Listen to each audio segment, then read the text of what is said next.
pemirsa TVRI, apa kabar? Kita jumpa lagi ya dalam reportase weekend dari VOA di Amerika Serikat. Ada saya Vina Muqtadi dari negara bagian Maryland. Dan saya Ian Umar dari apartemen saya di Washington DC. Apa kabar pemirsa? Kayaknya demam Olimpiade masih berlanjut karena kita lagi dengerin hadiah-hadiahnya banyak ya ternyata ya.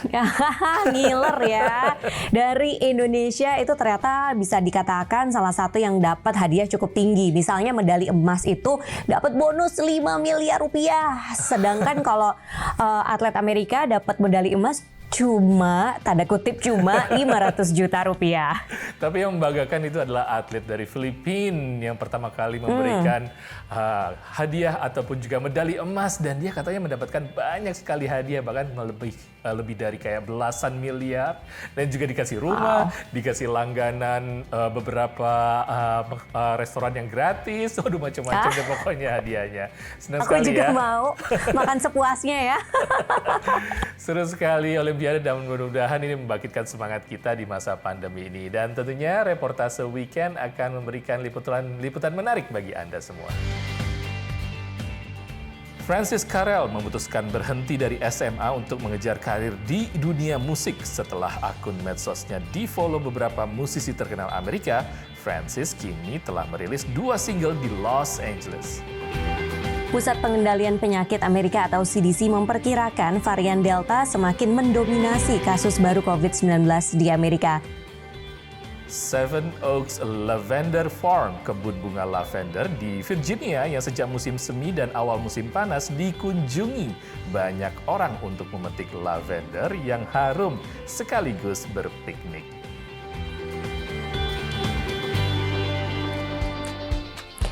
Pemirsa, banyak ya musisi yang mencoba peruntungan karir dengan merilis lagu-lagu di luar negeri. Salah satunya juga dilakukan oleh seorang musisi dari Indonesia. Dia masih remaja, tidak hanya bersuara merdu, tapi juga dia mampu menciptakan lagu-lagunya sendiri.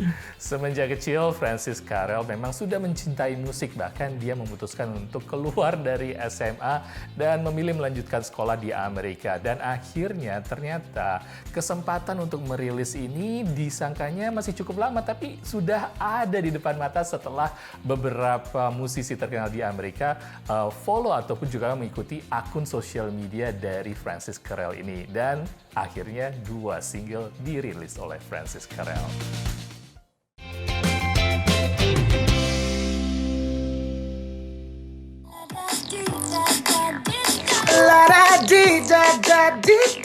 Because of social media, aku punya karir sekarang di musik sebagai artis, sebagai penulis, dan sebagai penyanyi juga. Media sosial memang ampuh melahirkan banyak talenta baru. Tahun lalu, Francis Carell adalah seorang mahasiswa di LA College of Music, California. Tapi setelah akun TikTok-nya memperoleh 1,8 juta follower dan akun Instagram-nya mendapat perhatian musisi terkenal seperti Meghan Trainor dan Andy Grammer, nama Francis pun mulai dilirik pelaku industri musik Amerika. Tiba-tiba langsung nemu karir dalam nyanyi di sosial media, dan lewat sosial media ketemu banyak artis-artis dan penulis-penulis lagu di sini yang keren-keren banget lah. Jadi udah ngebantu bikin karir untuk musik di sini. Dalam waktu kurang dari 6 bulan, Francis telah merilis 2 single, Fall dan You Are Too Close. Di bawah perusahaan manajemen artis Foundations, ia juga sedang mengerjakan proyek terbarunya seperti dijelaskan Drew Simmons. We thought that the talent he had and the vision he had for his career could add up to something that could really connect with a wide audience. Francis yang sudah menyukai musik sejak usia 10 tahun membuat keputusan besar ketika memilih keluar dari SMA kelas 11 untuk fokus di dunia musik. Paling takutnya sih yang kayak am I good enough? Dan juga karena aku grew up di komunitas yang nggak percaya musik bisa jadi karir, tapi kayak untuk aku sih luckily parents aku supportive, juga ngebantu banget untuk kayak if you believe in it, believe in it. Berbekal ijazah SMA yang kemudian diraih di Amerika, Maureen Chandra, ibu Francis, menyarankannya belajar mengenai industri musik agar dapat tetap hidup dari pilihannya. Kalau buat kita, kalau kamu memang sangat suka musik dan memilih untuk musik, ya silahkan kamu pilih gitu. tapi itu harus pilihan kamu. Itu nggak boleh nanggung. Kamu harus bisa menjadi opsi, menjadi penyanyi, menjadi komposer, menjadi produser, menjadi apapun yang memang bergerak di industri musik supaya kamu tidak hanya sebentar. He's a student of the craft of songwriting. I think it's really important to start there. It has a respect for kind of crafting a pop song.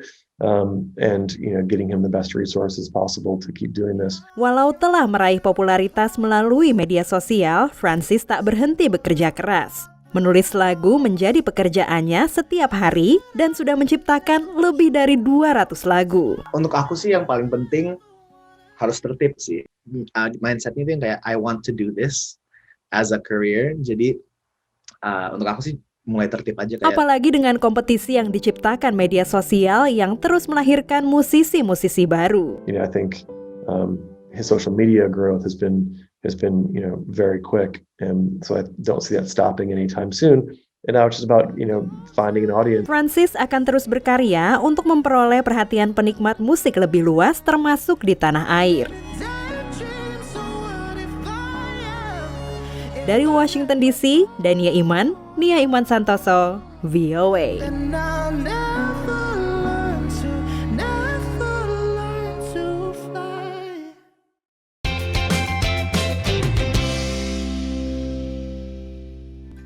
Download, keren banget lagunya. Sempat saya lihat juga viral di TikTok. Wah, keren banget. Dan ada satu lagu You Are Too Close yang dinyanyikan oleh Francis Carell ini. Dia juga sempat duet sama penyanyi terkenal Tori Kelly.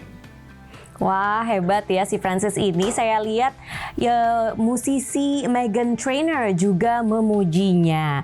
Dan pemirsa jangan kemana-mana, kita akan tetap di Reportase Weekend.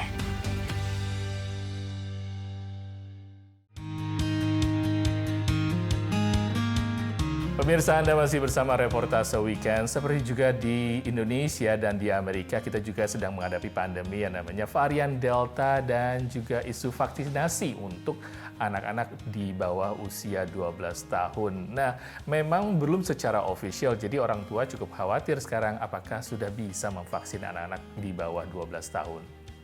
Karena Pusat Pengendalian dan Pencegahan Penyakit di Amerika atau CDC ini memperkirakan bahwa varian Delta akan terus merajalela. Ini tentunya mengkhawatirkan kan, terutama bagi para orang tua yang punya anak-anak di bawah usia 12 tahun yang memang belum eligible untuk divaksin. Kita lihat reportasenya.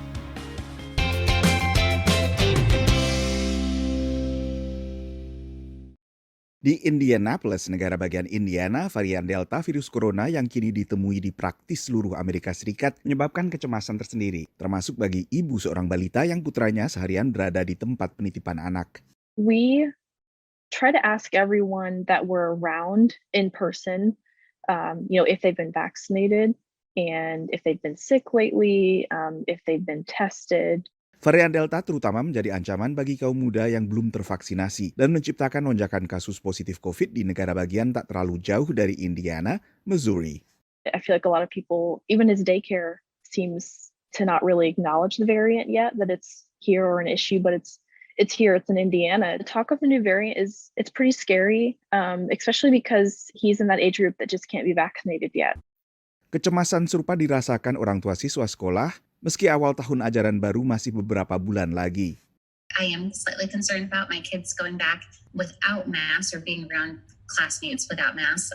I'm going to ask my children to wear their masks while they're at school. Teresa sendiri memiliki gangguan kesehatan dan sudah tervaksinasi. Begitu juga putri pertamanya. I know that my teenager is vaccinated,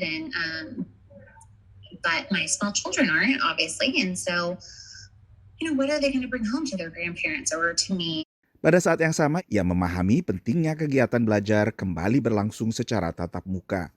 My daughter, she's going into middle school and she got great grades this last year, but I know that she is behind. Kegelisahan serupa dirasakan banyak orang tua lainnya di penjuru Amerika Serikat. Di Amerika Serikat saat ini, kesempatan vaksinasi terbuka bagi seluruh warga usia 12 tahun ke atas. Dengan demikian, sebagian siswa sekolah menengah telah tervaksinasi. Bahkan semakin banyak akan tervaksinasi penuh begitu tahun ajaran baru dimulai. Untuk anak usia di bawah 12 tahun, saat ini vaksin masih dalam tahap uji klinis. Tapi salah satu produsen yaitu Pfizer setidaknya mengaku optimis bahwa izin penggunaan darurat bakal diperoleh dari regulator setidaknya pada September. Hingga persetujuan diberikan, orang tua tetap akan resah. Of course, there will always that will always be a concern. It's not left lightly on any of us. Again, trying to follow the science and trust the guidance of the CDC. We are leaning towards entering next school year, making masks strongly recommended for anybody, and that includes students that have not been vaccinated. Menurut Randy Harrison, mayoritas guru dan staf, hampir 90% di wilayahnya, telah tervaksinasi melawan COVID. Sementara bagi siswa, pilihan menjalani vaksinasi sering tergantung pada orang tua. Needing to wear masks, requiring the vaccines, I feel like in a similar way that healthcare does would actually be really beneficial, especially when they can't be vaccinated right now.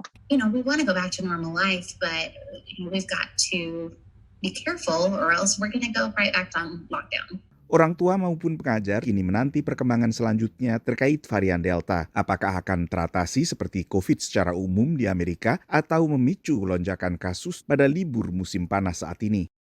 Dari Washington DC, Nova Purwadi dan tim VOA.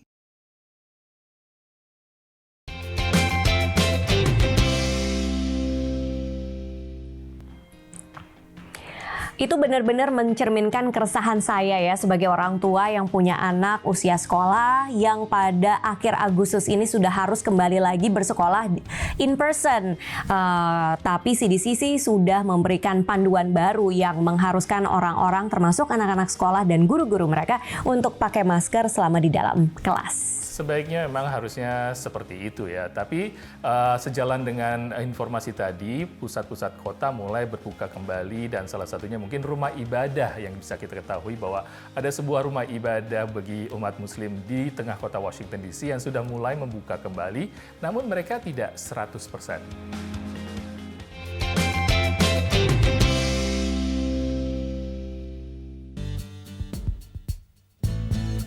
Seiring dengan banyaknya warga Washington DC yang sudah menerima vaksin lengkap, penurunan kasus baru COVID-19, dan dibukanya kembali kota, warga pun mulai mendatangi tempat ibadah.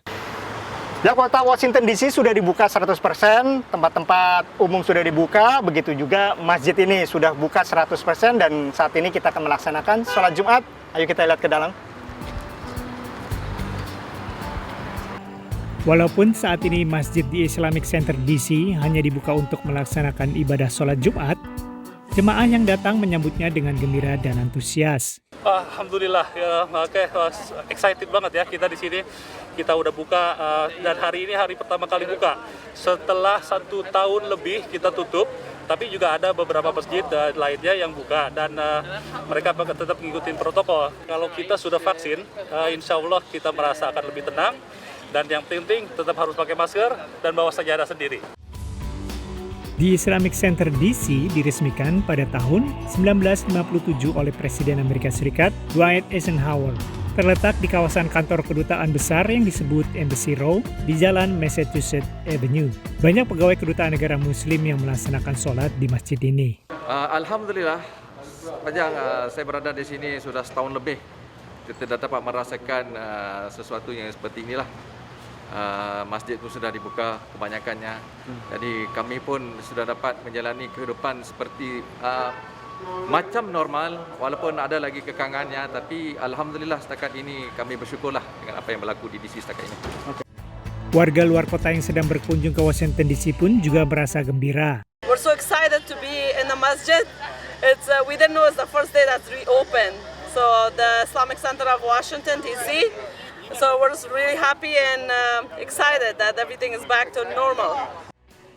Di masa sebelum pandemi, masjid ini dibuka 30 menit sebelum memasuki waktu subuh dan ditutup 1 jam setelah pelaksanaan sholat Isya. Dari Washington DC, Ronan Zakaria, Alam Burhanan, Irfan Ihsan, untuk 5 Kilo VOA.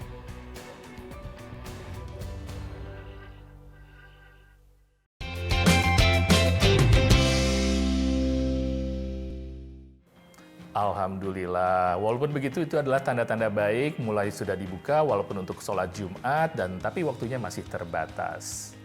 Nah, Masjid Imam Center, masjidnya komunitas Indonesia yang ada di luar Washington DC juga memberlakukan semacam prokes ya. Jadi untuk kapasitas sih sudah dibuka, sudah hampir 100%. Tapi bagi mereka yang ingin beribadah tetap harus pakai masker. Baik pemirsa, jangan kemana-mana, tetap di Reportase Weekend.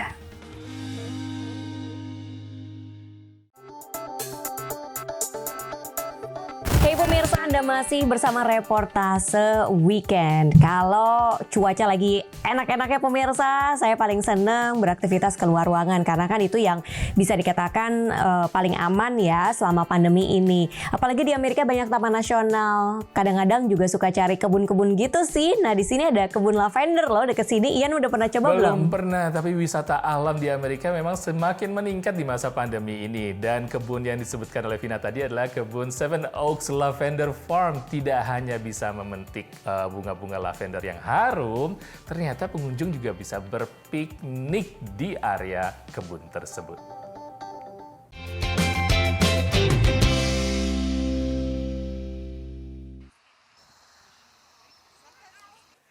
Wisata alam Seven Oaks Lavender Farm di Catlett, Virginia ini jauhnya sekitar 80 km atau 1 jam naik mobil dari Washington DC.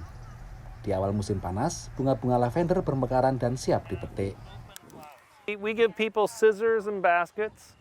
Lavender's 15 cents a stem. We want them to pick them when they're in bloom because then they're at the height of their fragrance. On the French lavender, what you are looking for is those open blooms. That means it's fragrant and ready to pick. You follow that down, the plant gets woody at the bottom. You don't want to cut in the wood because that's going to damage the plant. You want to cut up here in the green. Terik matahari menyengat siang itu, tapi ini tidak mengurangi kebahagiaan Catherine Haynes bisa menikmati keindahan bunga-bunga lavender. It's beautiful. It's very relaxing. I don't know if I'm going to be able to drive home because I'm so relaxed. I feel very lucky that I'm vaccinated now, so I feel obviously comfortable here, but I think I would have anyway because it's outdoors. Usaha tani bunga lavender ini dimulai 17 tahun lalu dan setiap tahun dibuka untuk umum dari musim semi sampai awal musim panas. Saat pandemi corona masih parah tahun lalu, Seven Oaks Lavender Farm justru kejatuhan rezeki. We were actually COVID winners. We did put some protocols in place, no touch payments, and we closed down the shop and you had to order through the website and then pick up. So we put some things in place to keep everybody safe. We wore masks when we were close to each other. And it actually was a great season, one of our best seasons ever. Musim petik bunga lavender tahun ini adalah yang keempat kalinya Antrama Marke berkunjung ke sini. Selain menikmati harumnya lavender, katanya ia dan keluarganya juga merasa betah di sini karena lemonade, definitely. I mean, if you haven't tried it, you must. I don't know, probably the location for us just works really well. And yeah, it's not too picked over. You always can get some fresh lavender, and it's lovely that they have other activities. So it's very family friendly. There's the bunny feeding area, catching the bees. There's a little playground for kids. You can always find a little area to have a picnic, which we're doing today as well. Bukan itu saja, mulai tahun ini, Seven Oaks Lavender Farm juga menyediakan layanan camping. And so we're just giving that a try this year to see how that does. And so far we've had a lot of bookings and we expect to have it open through the fall as well. Ini tepatnya camping mewah karena semuanya disediakan. Tenda, tempat tidur, MCK, selimut, dan keperluan camping lainnya. Kalau ingin menambah suasana seperti camping beneran, bisa dengan membawa daging atau ikan mentah dan dipanggang di sini. Malam sudah gelap, saatnya tidur ditemani rembulan, suara jangkrik, dan belalang. Dari Virginia, Supriyono, VOA.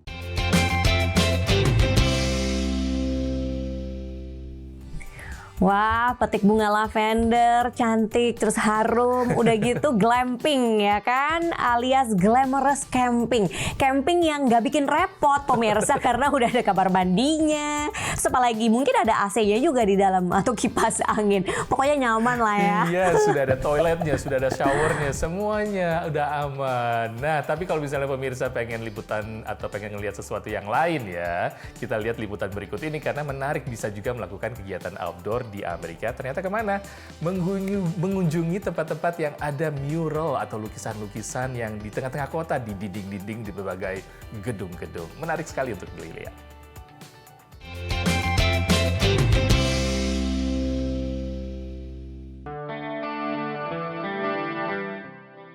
Ini adalah seni mural yang ada di beberapa lokasi di Washington DC. Tiap tahunnya selalu saja ada mural baru yang bermunculan. Seni mural semakin berkembang di kota-kota besar Amerika. Fungsinya untuk menghiasi dinding-dinding kosong seperti yang ada di gang kecil ini dan juga untuk mengangkat daerah rawan agar terlihat lebih bagus dan keren. Setidaknya ada 14 lokasi mural terbaik yang tersebar di Washington DC. Di antaranya Ben's Cherry Ball Mural, Watermelon House, dan yang baru saja dibuat mural Amanda Gorman, gadis kulit hitam yang membacakan puisi The Hill We Climb pada saat pelantikan Presiden Amerika Serikat Joe Biden. Sama halnya dengan Washington DC, kota besar lainnya seperti Jersey City di negara bagian New Jersey memiliki lebih dari 150 mural yang fungsinya tidak hanya untuk mempercantik sudut-sudut kota, tapi juga untuk menarik perhatian warga agar mau tinggal di Jersey City. We have one of the most robust mural programs in the entire country, but today speaks to the fact that arts and culture and this sort of initiative and investment is going to lead the way back for us, where people appreciate and want to live in a city like Jersey City for these exact reasons. Salah satu program untuk meningkatkan minat pelukis mural adalah dengan membuat festival mural. We have almost 80 artists participating this year. Some of them are working together on murals. So we have about 40 murals. The largest concentration is here in the Hamilton Park, Cole Street area. And we started an underground art scene here that has finally come to fruition, and now we're kind of hooked up with the whole city, and we're decorating the whole city with these grand murals with using artists from all over the world, the most famous artists in the world. Nah, jika Anda ingin memberikan penampilan yang berbeda di kota Anda, mungkin bisa dicoba dengan membuat mural. Dari Washington DC, Ronan Zakaria dan tim 5 Kilo VOA. Sampai jumpa!